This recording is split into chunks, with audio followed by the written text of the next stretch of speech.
Assalomu alaykum ustozlar. Attestatsiyada tushgan testlarda tahlil qilishni boshlaymiz. Mana yozib olamiz.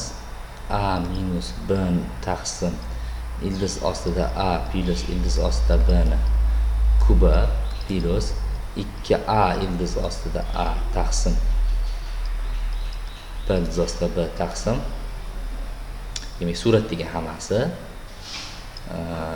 3a kvadrat plus 3b ildiz ostida ab qo'shaman ildiz ostida ab minus ildiz ostida a emas a ni o'zi taqsim a ildiz ostida a minus b ildiz ostida a ekan.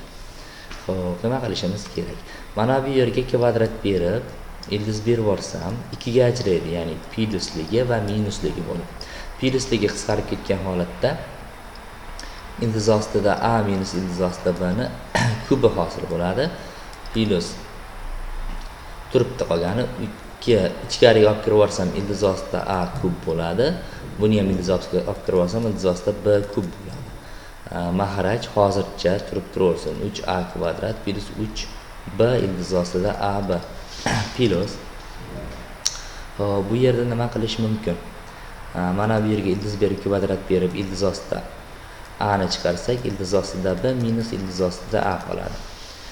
Mana bu yerdan minus ildiz ostida a ni chiqarsak b minus a qoladi. Xo'p, davom etamiz. Yoyamiz kublar bo'yicha.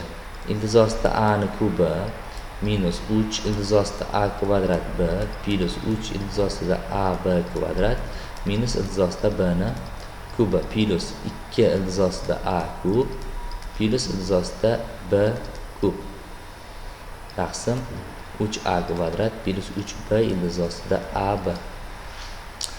Ildiz ostidalar ketsa minus chiqadi oldiga. Mana bu yerga ildiz berib kvadrat berib 2 ga ajratadigan bo'lsak, demak minus mana buni plus minusga ajratadigan bo'lsak, minuslik qisqarib pluslik qoladi. Ya'ni ildiz ostida b minus ildiz ostida a qoladi. Plusligi qolar ekan. Mana bu yerda ildiz ostida b kublar qisqarib ketadi. Ildiz ostida a kubdan esa 3 ta bo'lar ekan. 3 ildiz ostida a kub minus 3 ildiz ostida a kvadrat b va plus 3 ildiz ostida a b kvadrat bo'lyapti. Mahrajda 3 ta chiqarib olsak bo'ladi. Ildiz ostida a ni chiqarib olsak bo'ladi. Shunda ildiz ostida b ni kubi plus ildiz ostida a ni demak kubi qoladi mahrajda. Xo'p, minus 1 taqsim ildiz ostida b plus ildiz ostida a. Endi qarang, hammasidan 3 ni chiqarib olib, hammasini ildiz ostidaga bo'lib yuborsam bo'ladi. Ya'ni suratda ildiz ostida a kvadrat minus ildiz ostida ab plus ildiz ostida b kvadrat qoladi. Mahrajda kubni yoysam ildiz ostida b plus ildiz ostida a va mana bu ifoda yoyiladi. Ildiz ostida b kvadrat minus ildiz ostida ab plus ildiz ostida b kvadrat. Bular qisqarib ketgan holatda, demak 1 taqsim ildiz ostida b plus ildiz ostida a ayiraman 1 taqsim ildiz ostida b plus ildiz ostida a. Bular ayrilib ketadi-da, natija 0 chiqar ekan. Hop, 15 ni 231-si plus 2 ni 16 ga bo'lgandagi holatni toping. Demak, quyidagi ishni bajaramiz. 15 ni 16 minus 1 deyman. 231-si taqsim 16 plus 2 taqsim 16 desam bo'ladi.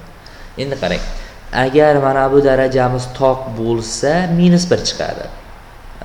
Jup bo'lsa plus 1 chiqadi. Doim shunaqa qilsak. Endi masalan 16 karrali tashib ketamiz. Toq bo'lgancha minus 1 chiqadi, jup bo'lgancha plus 1 chiqadi.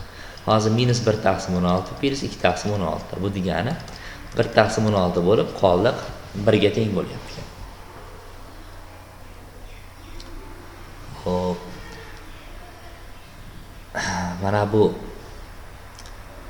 a ko'paygan a plus 3 ni ko'paygan x kvadrat plus 2 ni chiqarib yuborsam a plus 3 x minus 3 ni chiqarib yuborsam a plus 3 teng 0. Hammasida demak tenglama bitta ildizga ega bo'ladigan a ning qiymatini toping. A plus 3 ga bo'lib yuborsam bo'laveradi.